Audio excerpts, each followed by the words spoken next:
दोस्तों, उम्मीद है कि कल जो एमपीपीएससी प्री एग्ज़ाम हुआ है उसमें आप सभी का प्रदर्शन बढ़िया होगा। लेकिन अभी जो इस समय स्थिति है वो आप सभी के मन में कई तरह के विचार आ रहे होंगे कि पेपर का स्तर कैसा था, पेपर सरल था या कठिन था पिछले वर्षों की तुलना में, और जो प्रश्न पूछे गए हैं उनके उत्तरों को लेकर भी स्थिति स्पष्ट नहीं होगी, क्योंकि कोई कोचिंग वाला जो है कुछ उत्तरों को अलग डाल रहा है। जब आप दूसरी कोचिंग के आंसर शीट देखते हैं तो कुछ उत्तर जो है आपको अलग मिलते हैं। और इसी तरीके से कट ऑफ को लेकर के क्या आपका चयन हो पाएगा या नहीं हो पाएगा, कुल मिलाकर असमंजस की स्थिति बनी रहती है विद्यार्थियों में। और इस असमंजस की स्थिति के कारण वो आगे की रणनीति तय नहीं कर पाते। मैं उन विद्यार्थियों की बात नहीं कर रहा जिन्होंने बहुत अच्छा प्रदर्शन किया है, उनको तो एकदम से स्पष्ट होगा कि उनका बिल्कुल हो रहा है, लेकिन मैक्सिमम विद्यार्थी ऐसे रहते हैं जो इस असमंजस की स्थिति से जूझते हैं।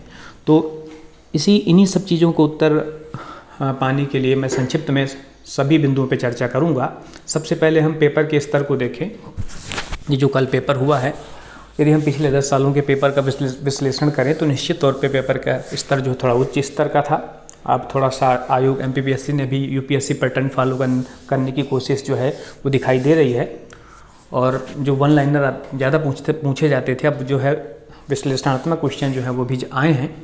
और कुछ प्रश्न तो ऐसे हैं जो काफ़ी अंदर से भी पूछे गए हैं। जैसे आप 7वीं शेड्यूल जो है 7th शेड्यूल 7वीं अनुसूची के अंदर की सूची प्रविष्टि के बारे में पूछा गया है। सामान्यतः कोई नहीं पढ़ता ऐसे प्रश्नों को इतनी डिटेल में। कुछ प्रश्न सरल भी रहे हैं। तो स्तर तो पिछले सालों की तुलना में देखें तो ठीक था, लेकिन इतना बहुत अधिक कठिन भी नहीं था कि एकदम से जो है कट ऑफ गिरे। तो स्तर फिर भी तुलना करें तो पिछली एग्ज़ाम की बजाय थोड़ा उच्च स्तर का था, ज़्यादा हाई लेवल आप कह सकते हैं। लेकिन अब इन प्रश्नों के उत्तरों की बात करें तो, और उसी से संबंधित है कट ऑफ, तो पहले तो ये स्पष्ट हो चुका कि पेपर का स्तर पर्याप्त अच्छा था। अब हम बात करते हैं कट ऑफ की। तो कट ऑफ को जानने के लिए ज़रूरी होता है कि आपके प्रश्न कितने सही हैं। अब आप विभिन्न कोचिंग संस्थानों द्वारा जो उत्तर शीट जारी की गई है उससे आपने मिलाया होगा, ठीक है। आज आपके हो सकता है 65 निकलें, दूसरी कोचिंग से निकालें आप तो मैच करें तो 68 निकलें। तो ये स्थिति तब तक स्पष्ट नहीं हो पाएगी जब तक आयोग जो है वो अपनी आंसर शीट नहीं डालता। अब इस दौरान आपको क्या करना चाहिए कि क्योंकि आयोग की आंसर शीट जब डलेगी और इसके बाद ही जो है कट ऑफ का एक अनुमान लगाया जा सकता है। वैसे तो कट ऑफ सिर्फ अनुमानों पर आधारित होता है, लेकिन एक फिर भी मोटा अनुमान चाहिए भी, तो आयोग के आंसर शीट के बाद स्थिति स्पष्ट हो पाएगी। अब वो तो बाद की बात हुई। अभी हम फिलहाल बात करें तो एक मोटा अनुमान ये जरूर लगाया जा सकता है कि पेपर के स्तर भले ही उच्च था, लेकिन चूंकि सीटों की संख्या इस बार कम है, इसलिए कट ऑफ 65 के आसपास होना चाहिए फॉर जनरल कैंडिडेट। अब ये वेरिएशन कितना ऊपर जाएगा या कितना नीचे जाएगा, ये जब आयोग आंसर शीट डालेगा फाइनल अपनी, तब फाइनलाइज हो जाएगा। हो सकता है कुछ आंसरों को डिलीट कर दे, कुछ आंसर जो है कोचिंग के उत्तरों से भिन्न कर दे, लेकिन आप मोटा मोटा एक अनुमान लगा सकते हैं कि 65 के आसपास कट ऑफ जाना चाहिए। हो सकता है 67 68 चला जाए, तो 64 चला जाए, तो ये इसके 65 एक रफ आइडिया ले सकते हैं। और उसकी अकॉर्डिंग फिर कैटेगरी के हिसाब से महिलाओं के लिए है, ST SC OBC के लिए है, फिजिकली हैंडीकैप्ड के लिए है, इनमें और थोड़ा सा कमी आएगी। तो एक मोटा मोटा अनुमान हो गया 65 का। लेकिन अभी जो है आप में से अधिकतर की स्थिति ये है कि आप सभी जो हैं अपने उत्तरों को चेक कर रहे हैं विभिन्न कोचिंग संस्थाओं द्वारा डाले गए उत्तरों के आधार पे, और इसी उधेड़-बुन में लगे हुए हैं कि अब आगे हमारा सिलेक्शन होगा या नहीं। जबकि अभी अपने मस्तिष्क को शांत रखने की आवश्यकता है और आगे का जो समय है उसको पूरी तरह से यूटिलाइज करने की आवश्यकता है। तो मेरा जो वीडियो बनाने का पर्पज़ है वो यही है कि आपकी आगे की रणनीति समय क्या होनी चाहिए।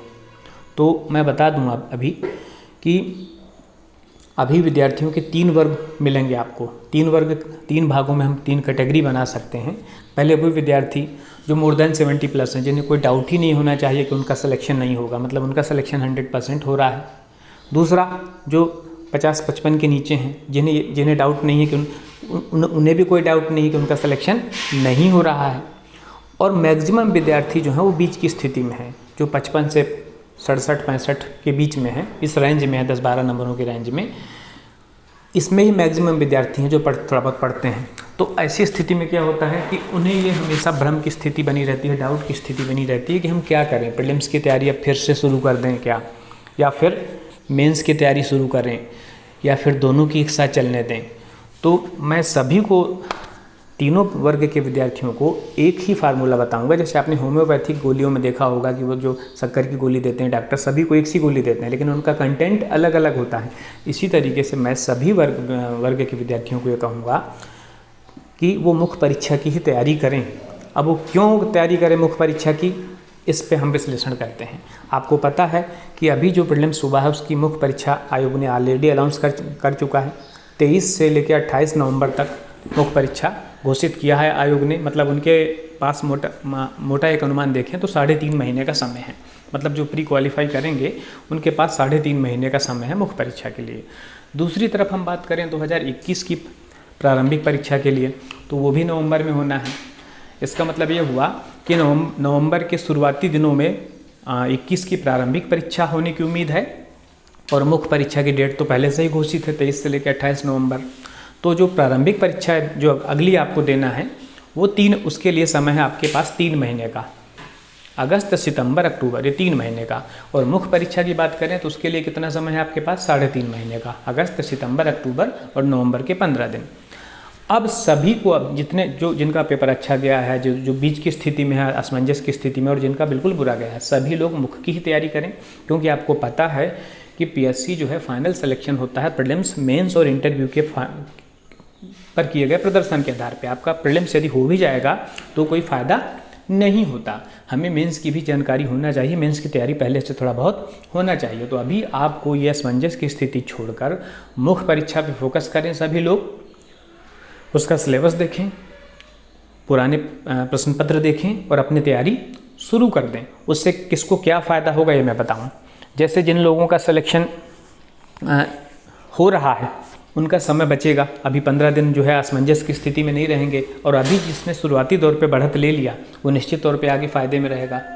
दूसरा वर्ग ये है जिनका सिलेक्शन नहीं हो रहा, उन्हें भी फ़ायदा मिलेगा, क्योंकि अभी वो 1 महीने मेंस पे फोकस करेंगे जब, तो उन्हें मेंस का पूरा पैटर्न पता चल जाएगा। और अगले 2 महीने फिर वो अक्टूबर तक जो है, मतलब सितंबर और अक्टूबर में प्रीलिम्स की तैयारी बहुत अच्छी कर पाएंगे। क्योंकि आप मेंस की जब तैयारी करते हैं तो कहीं ना कहीं आपके प्रीलिम्स की तैयारी भी साथ में होती रहती है। और तीसरा वर्ग वो है जो अभी असमंजस की स्थिति में है, जिनको डाउट है कि ये होगा या नहीं। सबसे ज़्यादा भ्रम तो उन्हीं को होता है जो जिनके नंबर जो है 55 से 65-70 के बीच में हैं कि होगा या नहीं। तो उनके लिए भी मैं बोलूँगा कि वो मुख्य की ही करें। होगा क्या, अब जब रिजल्ट आएगा फाइनल तो 2 स्थिति बनेगी ऐसे भ्रम की स्थिति में, या तो आपका सिलेक्शन होगा या तो नहीं होगा। तो देखिए, यदि आपने मुख्य परीक्षा की तैयारी अभी से शुरू कर देंगे, यदि आपका सिलेक्शन हो जाता है प्रीलिम्स में, तो आपका जो 1 महीने का ये इंटरवल है ये बहुत अच्छा मुख्य परीक्षा की, कम से कम आपकी आधी तैयारी 30% 40% तैयारी हो चुकी होगी। तो आपको आगे टेंशन नहीं होगा बिल्कुल भी। लेकिन यदि आप 1 महीने भ्रम में निकाल देंगे और फिर आपका सिलेक्शन यदि होता है तो फिर अगले 2 महीने में आप तनाव में आ जाएंगे। फिर आप अगले 2 महीनों में तैयारी मेंस की बहुत अच्छी नहीं कर पाएंगे। इसलिए आपको तैयारी बिल्कुल आज से ही शुरू कर देना चाहिए मेंस की। दूसरी स्थिति बनती है यदि आपका नहीं होता, तब भी क्या होगा, आपकी रिजल्ट तक, चूँकि अगस्त में रिजल्ट आना है प्री का, तो आपका 1 महीने बहुत अच्छी तैयारी मेंस की हो जाएगी। आप मेंस के पैटर्न से, मेंस के पेपरों से सब परिचित हो चुके होंगे। तब भी आपके पास जो है 2 महीने का समय प्रारंभिक परीक्षा के लिए बचेगा। तो इसलिए सभी विद्यार्थियों को क्या करना चाहिए, अपने मेंस के सिलेबस को देखें, मेंस के पैटर्न को देखें और 1 घंटा लिखने की, कम से कम 1 घंटा राइटिंग प्रैक्टिस करना शुरू करें। क्योंकि आपको पता है कि प्रारंभिक परीक्षा जो है सिर्फ आपका जितना नॉलेज है उसके अकॉर्डिंग आप अपने गोले काले करते हैं, और वो आंसर शीट जो है मैकेनिकली चेक होती है और आप सेलेक्ट हो जाते हैं। बट मुख्य में अलग है। मुख्य में जो वैल्यूअर है, जो परीक्षक है, चेकर है, वो उसके बीच में और आपके बीच में सिर्फ आपकी कॉपी है। वो नहीं जानता कि आपने कहाँ से तैयारी की है, कितने घंटे पढ़ा है, आपका ज्ञान का लेवल क्या है। वो सिर्फ किस आधार पे मार्किंग करेगा, आपके द्वारा लिखे गए उत्तरों के आधार पे। मतलब वैल्यूअर और आपके बीच में हो गई आपकी कॉपी।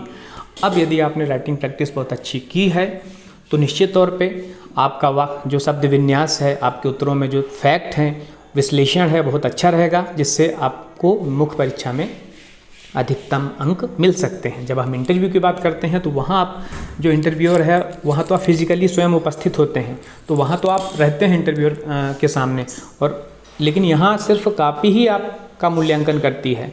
तो ऐसी स्थिति में आपको राइटिंग प्रैक्टिस बहुत ज़रूरी है। तो ये हुई हमारे आगे की रणनीति। और मैं एक बार फिर बता दूं कि ये कट ऑफ जो है वो 65 के आसपास जा सकता है। ये जैसे ही आयोग का फाइनल आंसर आता है तब एक स्थिति और ज़्यादा स्पष्ट हो जाएगी। अब जो प्रश्न है कि आयोग की ये मुख्य परीक्षा की तैयारी के बारे में, तो आप शुरू कर दें। और इसके जो पूरे 6 पेपर होते हैं, हम एक के बाद एक पेपर लेके चलेंगे, उसको डिकोड करेंगे और इन पेपरों के लिए कौन सी किताबें पढ़ना सही रहेगा, इस पे आगे भविष्य के वीडियो में डे बाय डे चर्चा करते रहेंगे। धन्यवाद।